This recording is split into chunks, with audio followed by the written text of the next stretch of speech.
जय हिंद साथियों, मैं सन एग्ज़ाम यूट्यूब चैनल में आपका बहुत बहुत स्वागत है। साथियों, आज देखेंगे एसएससी जीडी 2024 का जो एग्ज़ाम चल रहा है उसमें 5 फरवरी 2024 को किस टाइप से क्वेश्चन पूछे गए थे। फर्स्ट शिफ्ट का ये जो पेपर है, फर्स्ट शिफ्ट के पेपर में किस टाइप से क्वेश्चन पूछे गए थे ये इस वीडियो में देखेंगे।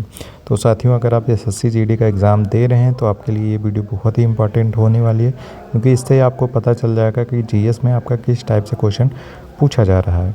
तो साथियों, उससे पहले आप लोगों से रिक्वेस्ट है कि अगर आप लोग किसी भी गवर्नमेंट जॉब की तैयारी करते हैं तो please mission exam YouTube channel को ज़रूर सब्सक्राइब करें। साथियों, एक क्वेश्चन पूछा गया था आपका, पहला क्वेश्चन क्या, एक क्वेश्चन जो ये क्वेश्चन है ये जो स्टूडेंट हैं जिन्होंने एग्ज़ाम दिया है उनके द्वारा बताया गया है, उसी हिसाब से ये क्वेश्चन बना के आप लोगों तक पहुँचाया जा रहा है। तो क्वेश्चन था, प्रसिद्ध संगीतकार शकूर खां निम्नलिखित में से किस संगीत वाद्य यंत्र से संबंधित हैं। तो साथियों, शकूर खां जो है ये सारंगी वाद्य यंत्र से संबंधित है। इसका राइट आंसर आपका सारंगी था। और एक क्वेश्चन, अगला क्वेश्चन पूछा गया था, शेफाली वर्मा किस खेल से संबंधित हैं। तो साथियों, शेफाली वर्मा जो है वो महिला क्रिकेट टीम से संबंधित हैं।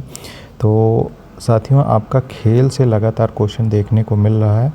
आप लोग खेल को पढ़ लीजिए और आपका लोक नृत्य जो है वो पढ़ लीजिए और आपका जनगणना पढ़ लीजिए, जनगणना, और ये आपका पंचवर्षीय योजना पढ़ लीजिए, पंचवर्षीय योजनाएं पढ़ लीजिए। इन सब से क्वेश्चन आपका पूछे जा रहे हैं लगभग हर शिफ्ट में। तो साथियों, जनगणना का मैं आपको डिस्क्रिप्शन में एक लिंक दे दूंगा, आप वहां से पढ़ लीजिए। उसमें बहुत बढ़िया से जनगणना जो है वो पढ़ाई गई है। आप उस वीडियो को देख लेंगे तो आपका क्वेश्चन गलत नहीं होगा।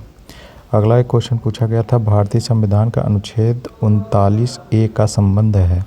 तो साथियों, 39A का जो संबंध है वो निःशुल्क विधिक सहायता से संबंधित है। निःशुल्क विधिक सहायता, ये 39A किस भाग के अंतर्गत आता है। तो 39A आपका भाग 4 के अंतर्गत आता है। और भाग 4 में क्या है, नीति निदेशक तत्व है, नीति निदेशक तत्व यानी कि DPSP है।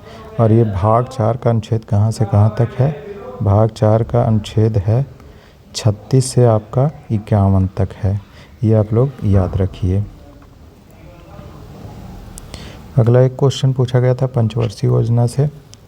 तो साथियों, पंचवर्षीय योजना, 6th पंचवर्षीय योजना का कार्यकाल क्या था। तो साथियों, 6th पंचवर्षीय योजना का आपका कार्यकाल था 1980 से 1985 तक। ये आप पंचवर्षीय योजना पढ़ लीजिए, क्योंकि अब लगातार इससे क्वेश्चन देखने को मिल रहे हैं। अब आगे क्वेश्चन पूछा गया था, भारत में हरित क्रांति के जनक कौन हैं।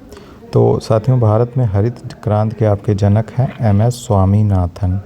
इनका भी हाल ही में निधन हो गया। तो ये आप लोग याद रखिए, MS स्वामीनाथन जो हैं ये हरित क्रांति के जनक हैं। और भारत में सर्वप्रथम हरित क्रांति किस राज्य में लाई गई थी, पंजाब और आपका हरियाणा में, हरियाणा। और हरित क्रांति का जो टाइम है वो है 1960 से 70 तक के दशक में हरित क्रांति का जो बल दिया गया।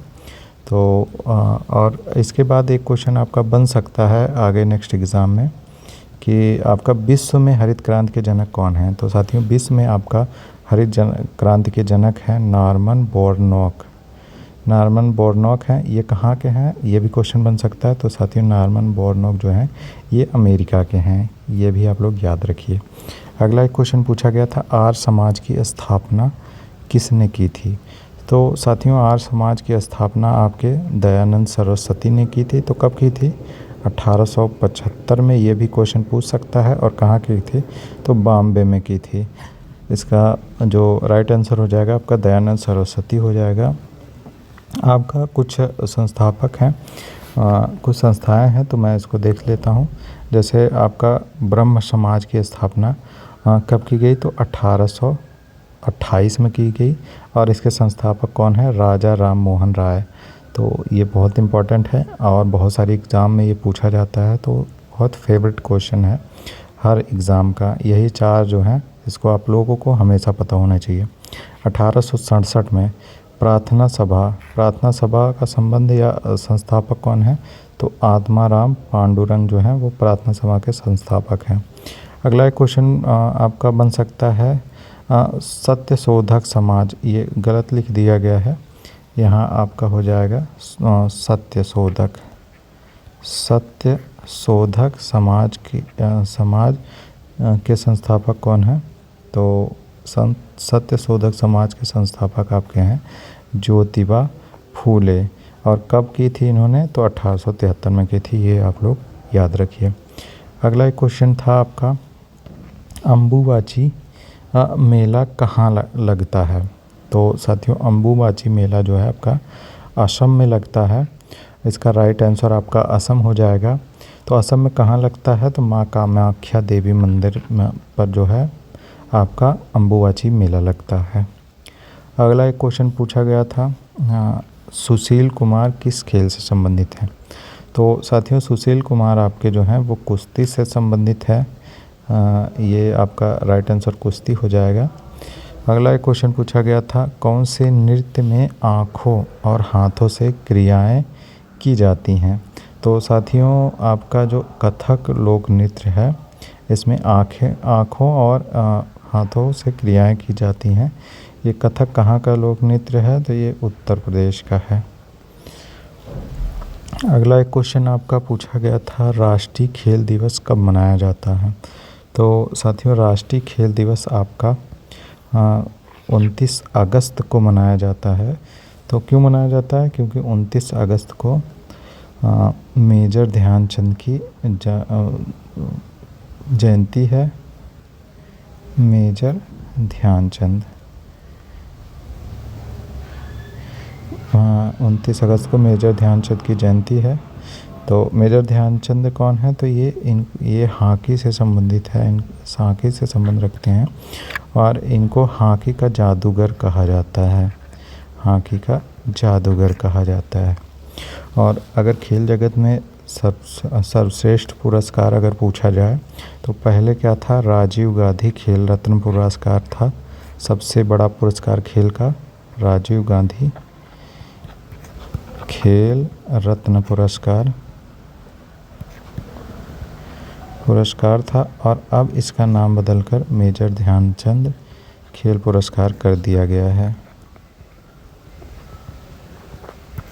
खेल पुरस्कार। तो साथियों ये थे कुछ इन्फॉर्मेशन, एक्स्ट्रा इन्फॉर्मेशन जो आपके आगे एग्ज़ाम में देखने को मिल सकते हैं। और आज की फर्स्ट शिफ्ट में इसी तरह के क्वेश्चन पूछे गए थे। और अगर आप इसका पीडीएफ पाना चाहते हैं तो आप मिशन एग्ज़ाम टेलीग्राम ग्रुप का लिंक होगा, आप उसको ज्वाइन कर लीजिए। जितनी भी इंफॉर्मेशन रहती हैं और इम्पॉर्टेंट पीडीएफ रहती हैं या स्टडी मटेरियल चीज़ें रहती हैं तो मैं आपको उस ग्रुप में प्रोवाइड करता हूं। तो आपको निश्चित है कुछ ना कुछ ज़रूर लाभ मिलेगा ग्रुप से। और आप मिशन एग्ज़ाम यूट्यूब चैनल को ज़रूर सब्सक्राइब करें। थैंक यू दोस्तों, जय हिंद।